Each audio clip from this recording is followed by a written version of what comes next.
সংবাদ মাধ্যমৰ আগত তাৰ্কিক বৰাৰ ভাষ্য প্ৰথমটো ভাষ্য শুনকচোন আপোনালোকে তেওঁৰ মুখেৰে তেওঁ সংবাদ মাধ্যমৰ আগত কি বুলি এদিন বাজিখিনি কমি যায় ভাবিছিলোঁ বিশালে নিজে ষ্টেটমেণ্ট দিলে বিশালক লাইক যদি সি দোষী অবভিয়াছলি কোৰ্টে সেইখিনি চাব চ' আমি ভাবি আমাৰ ফেমিলিটো বা আমাৰ ফ্ৰেণ্ডছখিনিয়ে কষ্ট নাপাওক তো সেইখিনি সিদ্ধান্ত লৈ DGP ছাৰহঁতৰ লগত কণ্টেক্ট কৰি লিগেল টিমৰ লগত কণ্টেক্ট কৰি আমি জাষ্ট আত্মহত্যটো ভাল আছিলে তো বিহাৰৰ নিউজটো মই আজি দেখি মই ফেক বুলিয়ে ভাবিছিলোঁ বিকজ মই সি পলাই দিব বুলি ভবা নাছিলোঁ কাৰণ মই হেৰি কি কয়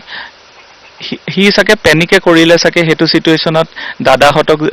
দাদাহঁতক যিহেতু মিডিয়াই এনেকৈ ইমান টাৰ্গেট কৰি লৈছে নিৰ্দোষী কৈছে মোক যেনেকৈ কৈছে মই চিণ্ডিকেট চ'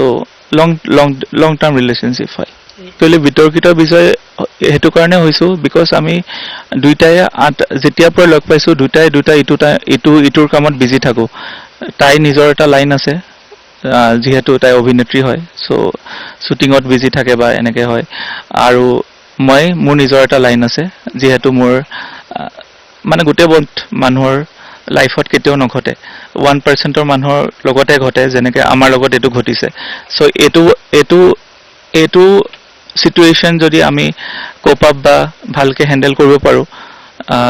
যিহেতু 8 বছৰ একেলগে আছোঁ চ' এইটো চিটুৱেশ্যন ওলাই গ'লে উইল বি মোৰ ষ্ট্ৰংগাৰ মানে আহা দিনবিলাকত তো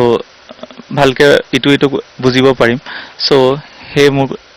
মোৰ সেইখিনিয়ে ক'ব লগা আছে আমি ইটো বহুত ৰেচপেক্ট কৰোঁ ইটো কামতটো ৰেচপেক্ট কৰোঁ মোৰ যেতিয়া কাম থাকে তাইও মোৰ খবৰ লৈ থাকে বা মই তাই যেতিয়া কাম থাকে তাইকো মই ফুল ফ্ৰীডম দিওঁ কৰিবলৈ